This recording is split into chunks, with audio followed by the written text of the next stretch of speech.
Olá, sejam muito bem-vindos. Eu sou Letícia Espanhol e esse é o canal Diversificadamente. Aqui nós vamos falar sobre vários assuntos, sobre dia a dia, sobre maternidade. Então, se você quer saber sobre o assunto de hoje, vem comigo.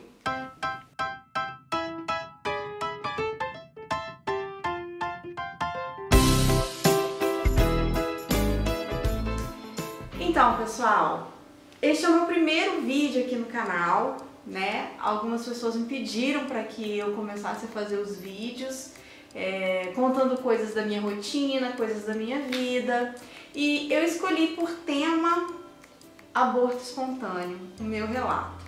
E por que eu escolhi esse tema? Porque foi uma coisa que me marcou muito e foi um período da minha vida onde eu busquei muita informação e onde muitas meninas aqui do YouTube postaram suas histórias e isso me ajudou bastante a compreender o que estava acontecendo comigo.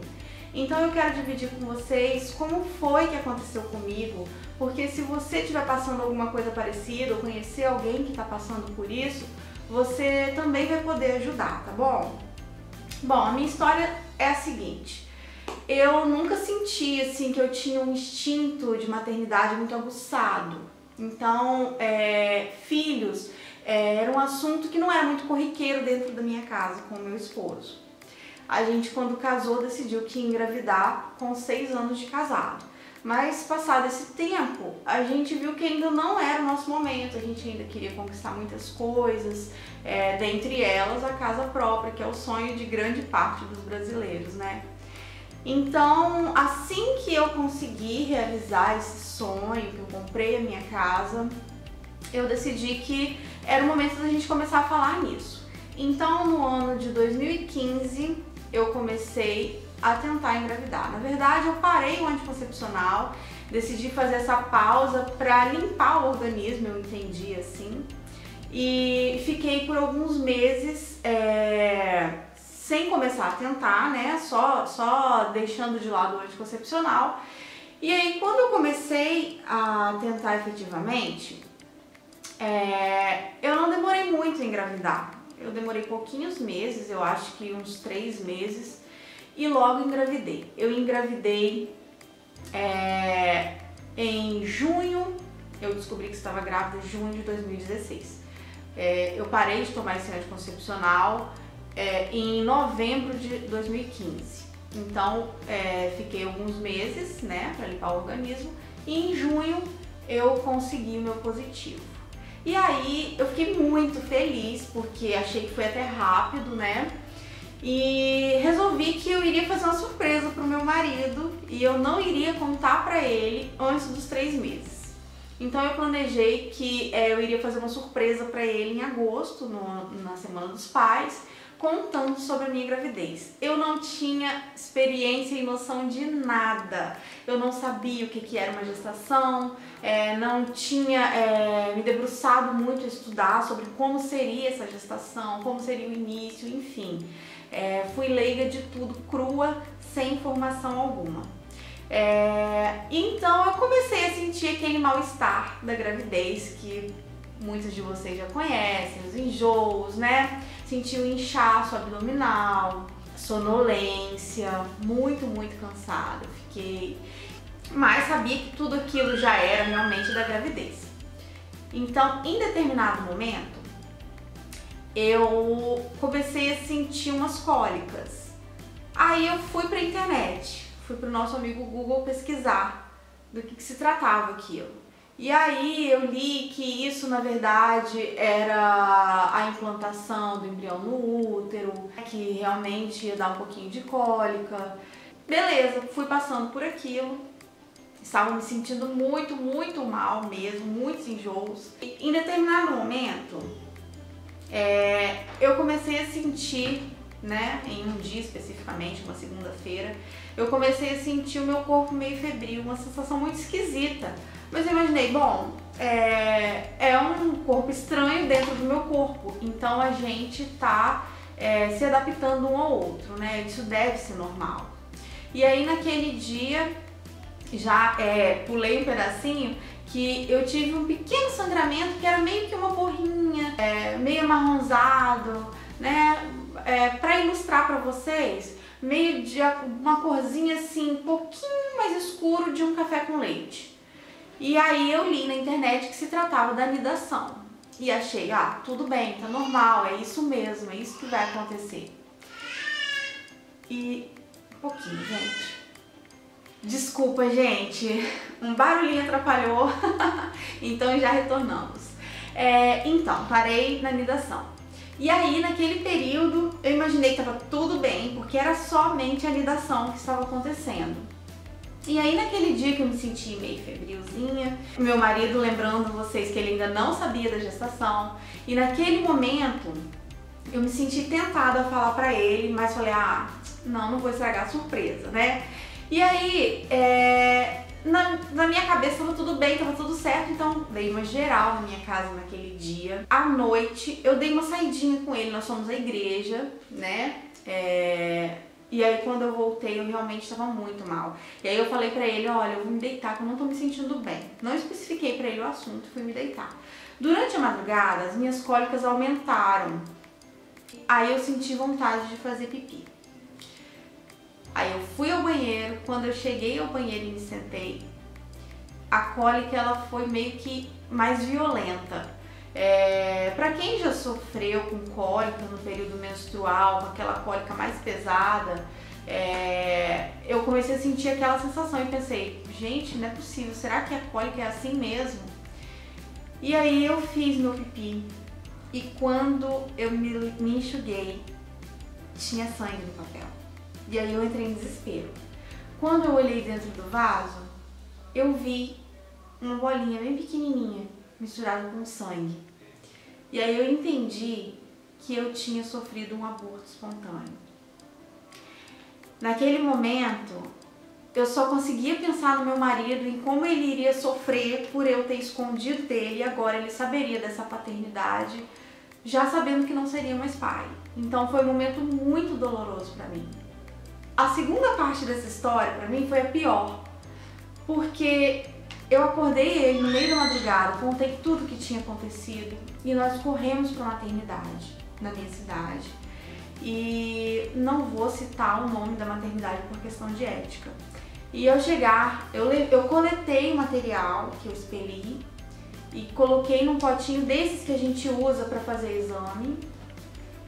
E aí, mostrando ao médico, ele me disse, não, ele fez o toque, falou, não se preocupa, o colo do seu útero tá fechado, você não teve um aborto, você teve um sangramento normal, muitas mulheres passam por isso, e fica tranquila, vai dar tudo certo, mas você vai ter que fazer uma ultrassom, tá? Então, você vai ter que esperar o médico da ultrassom chegar, ele vai chegar aqui por volta de 7h30, 9 horas da manhã.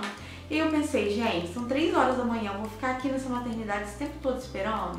E aí eu falei, doutor, eu gostaria muito de ir pra minha casa, que era próximo à maternidade, e eu vou esperar em casa e assim que ele chegar eu volto. E assim eu fiz. Quando eu cheguei lá e fui fazer essa ultrassom, o médico friamente mandou que eu deitasse. É claro que eu não estava esperando, gente, que ele me recebesse com um buquê de rosas e nem me abraçasse carinhosamente, não era isso.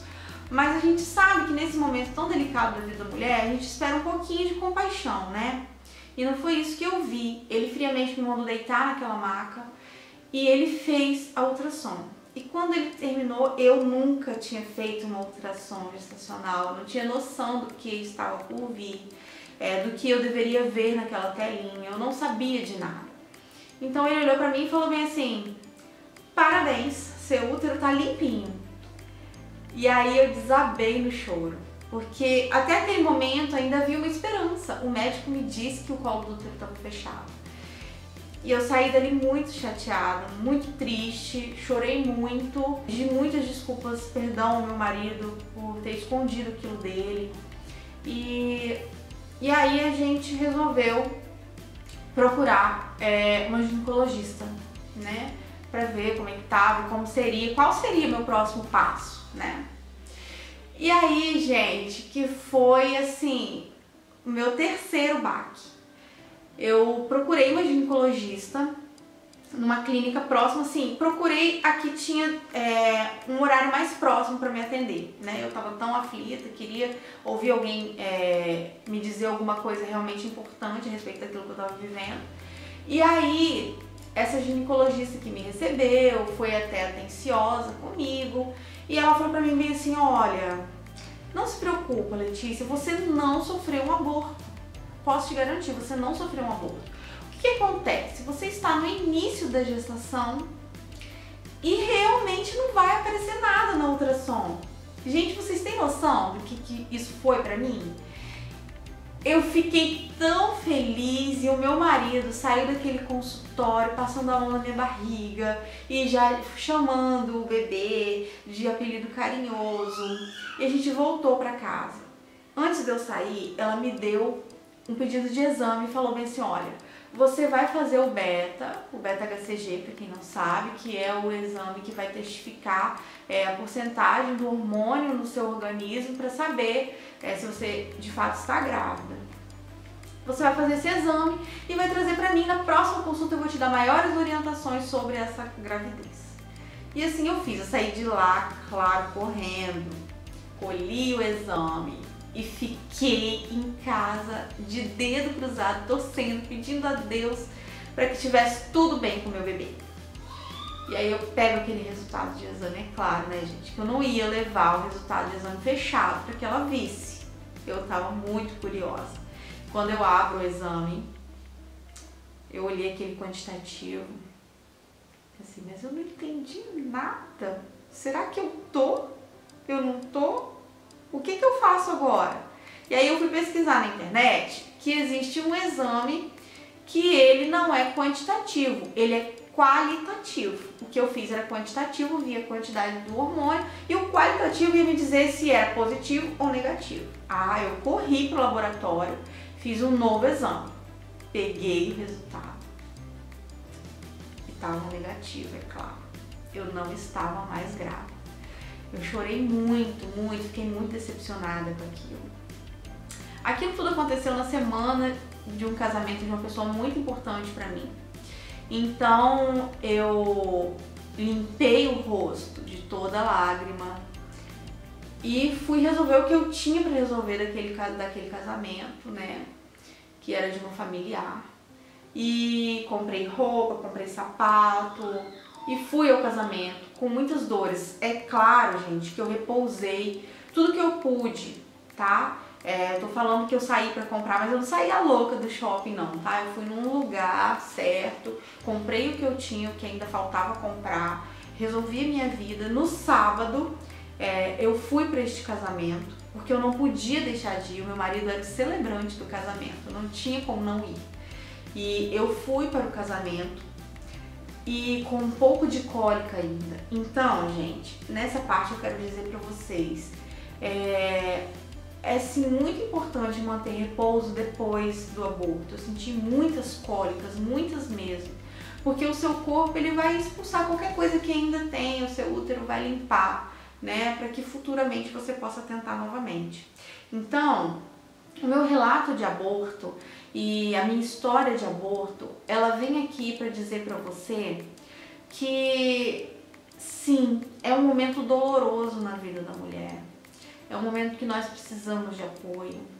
E eu vou dizer para você o seguinte, procure bons profissionais para te apoiar, porque eu fui muito mal assistida.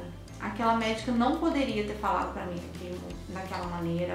Ela deveria ter primeiro investigado, né, saber o que estava acontecendo, porque se vocês prestarem bem atenção, eu estive grávida 3 vezes em uma, né, porque eu descobri a gravidez, depois o médico me falou que eu não tinha abortado, depois a ultrassom disse que sim, que eu tinha abortado, depois a médica me falou novamente que eu estava grávida ainda. Então, assim, foi um processo muito doloroso. Então, se você está aqui como tentante para ouvir o meu relato, eu não quero te assustar. Eu quero dizer para você apenas, procure uma boa ou um bom profissional que vá te assistir, que te deixe segura, sabe? E aí você comece a tentar sabendo que você terá alguém ali para te assistir. Então, por que eu não fui na minha médica? Porque antes de começar a tentar, ela já tinha me dito uma palavra muito negativa, porque eu tinha ovário polimicrocístico e ela achava que aquilo poderia ser um problema pra mim. E é claro que eu não fiquei só na opinião dela, fui pesquisar e descobri que sim, que eu poderia engravidar, que isso não me traria grandes problemas, né? Então eu resolvi não ir nela, porque eu fiquei pensando em tudo negativo que ela poderia me dizer naquele momento. E fui em uma outra profissional. Então, onde eu errei nisso tudo? Eu errei em alguns pontos. Eu errei primeiro em não ter contado para o meu marido, porque ele seria um apoio para mim. E o meu marido, ele é da área de saúde, então ele provavelmente iria me dar algumas orientações, né? E que eu não tive. E sim, o profissional que eu não procurei fez muita falta neste momento. Então faça isso, procure um bom profissional para te assistir, tá? E acredite, vai dar tudo certo para você. Se você já sofreu o aborto, não desanima. Aí se você me disser, não é o meu primeiro aborto, então eu quero te dizer que isso não é o fim. Você vai conseguir, acredite. Sobretudo, tenha fé. Obrigada, até o próximo vídeo.